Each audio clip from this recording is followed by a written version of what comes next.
I'm not out of order. We will not have a hospital. I have no hospital. We are anywhere. Everybody knows. And we will charge you the strategy you used to try and hide. You need to answer question. Charge me. Charge me. You cannot be intimidating members here. We are not your children. Who are you? Let me take this. No, we will not allow you. Just because you are the president's friend, we will not allow. You are the extortion. You are the thief. You are stealing from Cha. I'm not stealing from anyone. You and your friends are stealing from Cha. We approach the officer. Where? Did I hear you and your friends are stealing from Sha? Guys, this one is boiling nicely, eh? I mean, is this the part where we just say we rest and then they do this job for us? Because what you just watched is not a random argument. It is the sound of a system that is cracking. A government tearing itself apart over money meant for the sick. On one side, you have this cabinet secretary accusing MPs of blackmail and fraud. On the other, you have MPs that are accusing that same CS of theft and intimidation. And in between all that noise lies your hospital, you know, your mother's medicine, your health insurance, all these things. Let's talk about what really happened, what it means, and why Kenyans should be paying attention.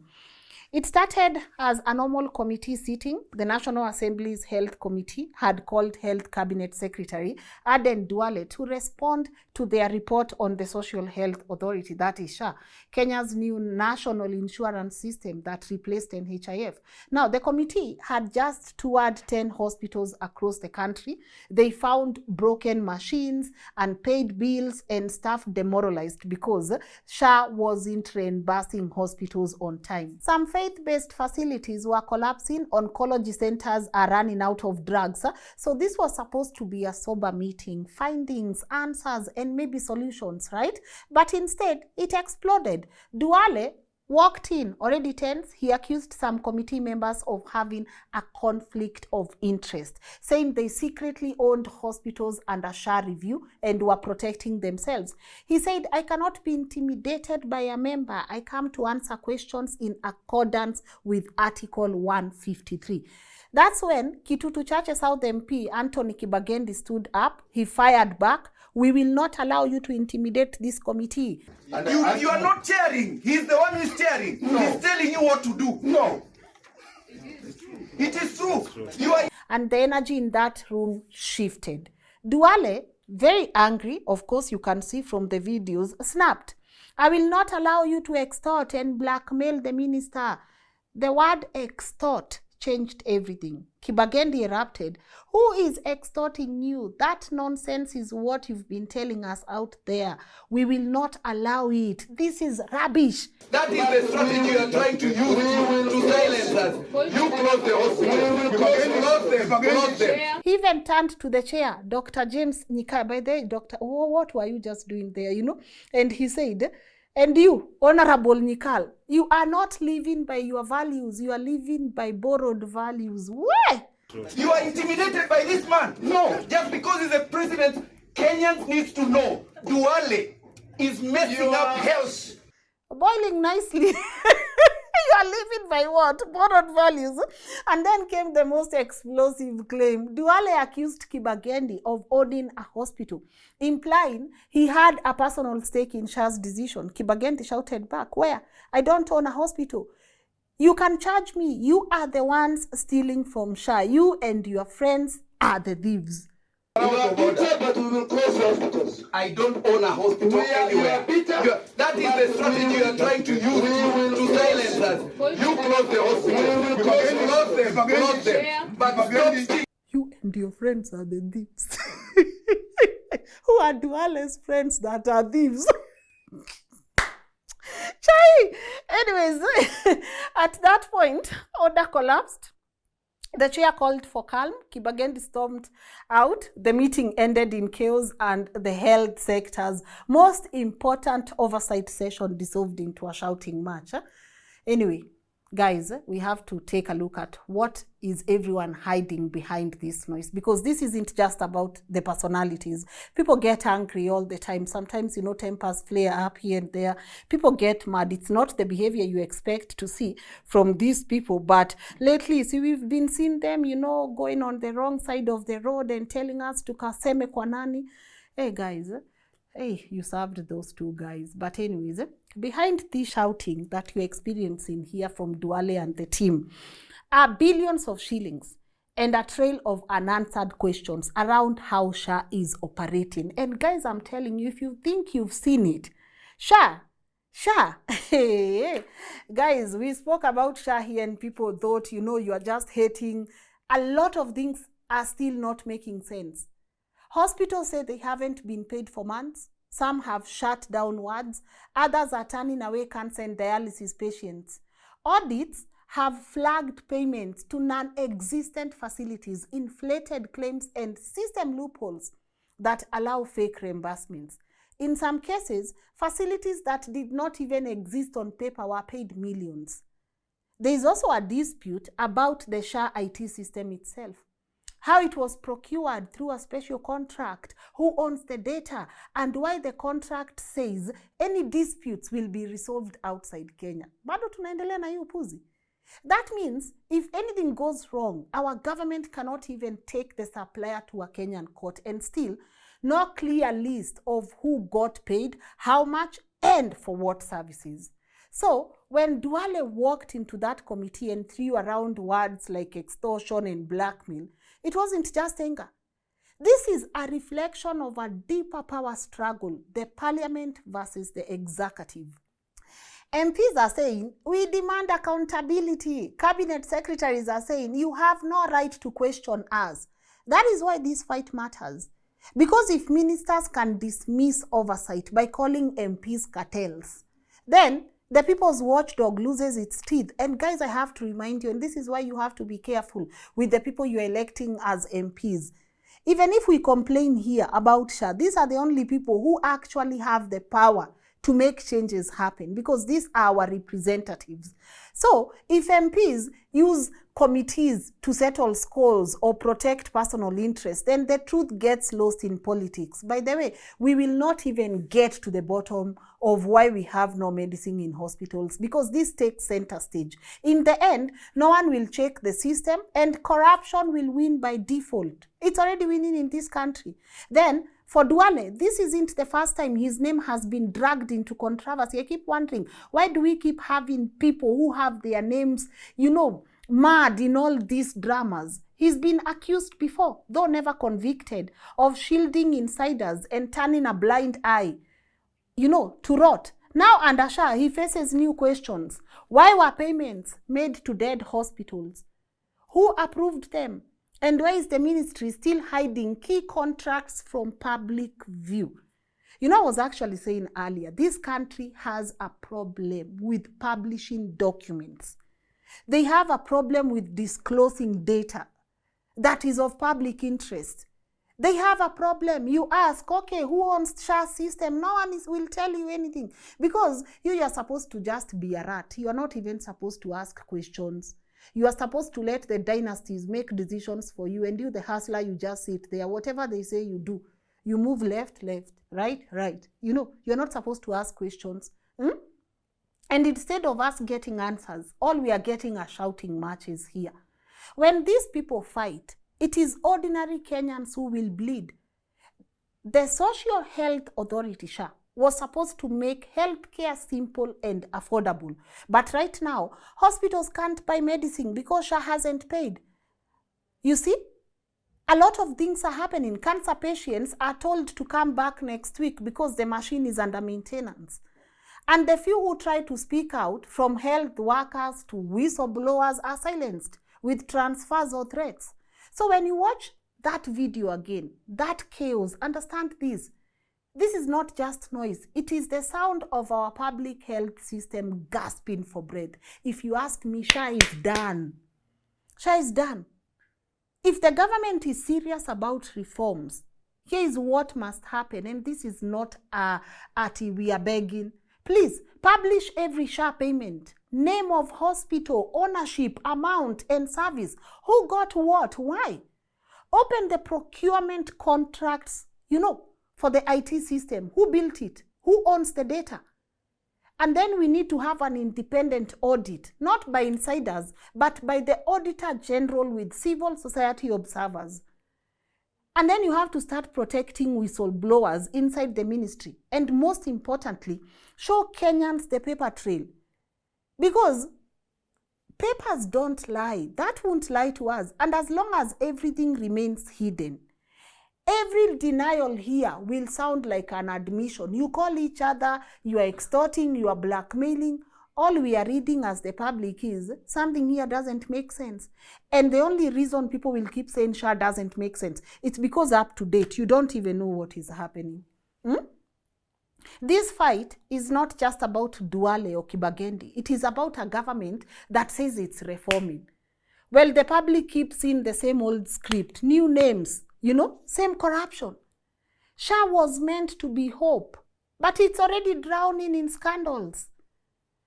Then, this is not a health reform that we are witnessing. This is a haste.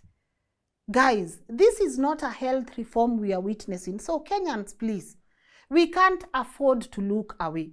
When a minister and an MP are turning parliament into a marketplace of insults, please remember it is your money on the table. Stop acting like beggars. Kenyans, I have to remind you, this is your money. You are the one who is being taxed. They make sure that kwa ile payslip yako, go and look how much they are taking from that. These are billions that have been collected from people's payslips, the taxes, your businesses' licenses. That is what they are fighting over.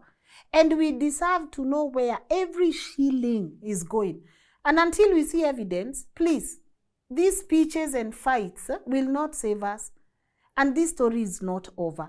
And I like for once that we can see these people fighting by themselves, throwing words. Oh, you own hospitals. Oh, no, you will not blackmail, Guys, it is boiling nicely. It is boiling nicely. When we go to the streets and we are demonstrating, they like laughing at us. How stupid can you guys be? How stupid can you guys be? And I have to remind you, no matter our differences, no matter who you believe in, we have to know that SHA touches on every one of us, not just few individuals. So when you see these people boast on how they can't answer questions, or when you see these MPs, being dragged into whether they own hospitals or not, please learn to look at things from a wider perspective. I'm going to read you a few. I know there are a lot of mixed reactions on this, especially on X. So let me read you a few. We'll start first with Anthony Kibagendi, who said, each time I ask CS Duale hard questions about SHA. By the way, Duale, see, you just come on the show and you just explain to us in a very layman's language why you keep supporting something that everyone sees is failing. Me, I would definitely want to ask you questions, not in an intimidating way. Maybe you can answer questions when they are asked slowly. Come and tell us, why is it that this thing is causing a lot of mayhem, right? Anyway, back to Anthony Kibagendi's post. Each time I ask Duale hard questions about SHA, he quickly switches to saying he has closed my hospitals. I don't know which ones. And that is why I'm hard on him. Why can't Duale openly say which hospitals I own, when they were registered, and who are even my proxies, and then go ahead to close them completely? Then now he can answer our question about the inadequacies and conflict of interest he has in SHA. That is what he's saying. A very genuine question, if you ask me. If you say I opened hospitals, name them, right? And then Dr. Kipkoech here said, Anthony Kibagendi single-handedly confronted what every Kenyan mind thinks. Duale, among others within Ministry of Health, are not innocent to thefts within SHA. Theft of SHA is incepted and orchestrated within Ministry of Health. Jack Kamau said, Kibagendi is a hero. We need such fearless leaders putting our tormentors to task. Chair Dr. Nyikal told Duale that it's not in his place to determine how the meeting will be conducted. He is there for interrogation, not to dictate the proceedings of the sessions. Tamu sana. And then finally, Dahir Sadiq said, the chairman of the health committee is becoming part of the problem. How can an appointed CS be allowed to shout and show disrespect simply because he's been asked legitimate accountability questions? Instead of ensuring proper oversight, the health committee chair is giving the CS a leeway to behave inappropriately after failing to answer critical questions. This sets a dangerous precedent. Let it be clear, a CS cannot and should not intimidate members of parliament whose constitutional duty is to provide oversight over the executive. This must be taken seriously. The health committee must summon the CS, waiting for that day anyways, the health committee must summon the CS to appear before it and stop entertaining evasive tactics of scapegoating. His claims that Kibagendi Hospital has been closed are completely false. There is no such hospital known to the members in the area. If the CS insists on such claims, then he must provide evidence to substantiate these allegations before Parliament. The integrity of parliamentary oversight must be protected.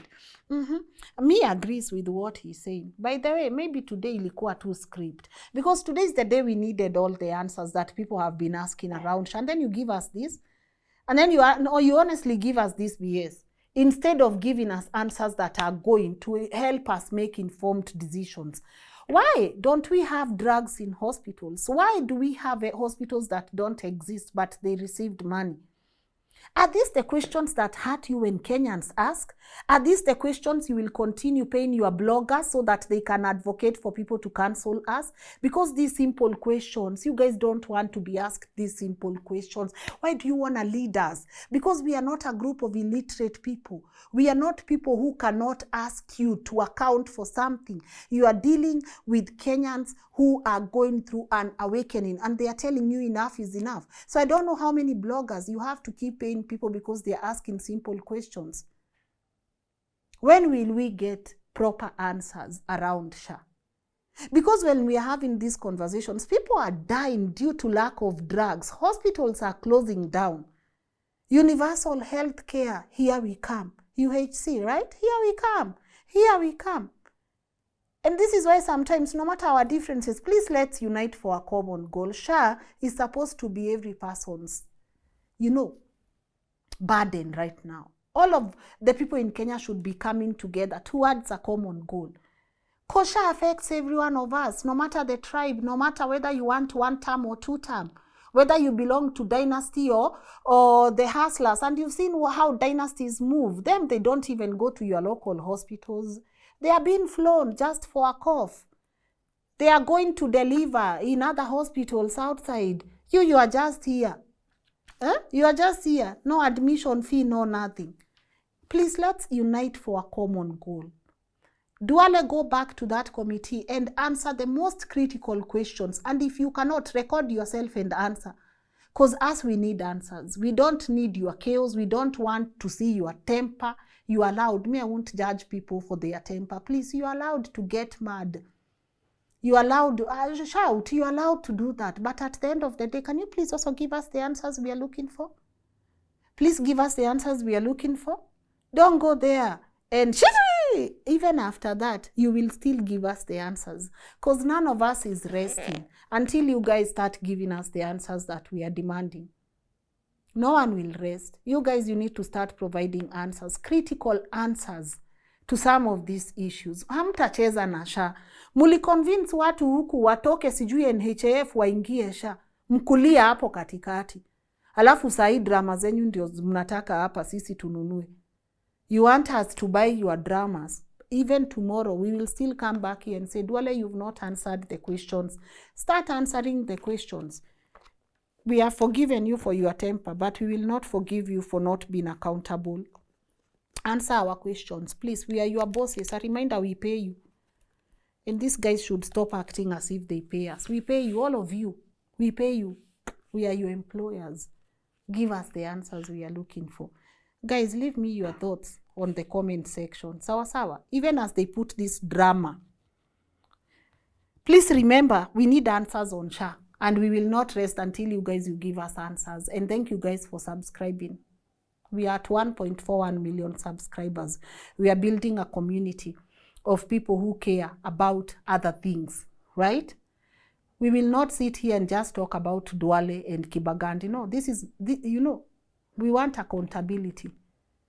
We want to know, will Kenyans ever see a health system that actually heals the sick instead of enriching the powerful? That is the only question we are asking you to answer. The rest, munaeza shout, lakini hiyo mutajibu. And I'm really happy to see this guy's character coming to play the way it's doing. From traffic to even committee. Mwezi tu ongeleshana vizuri. Jibu swali ya SHA. Guys, I'm out.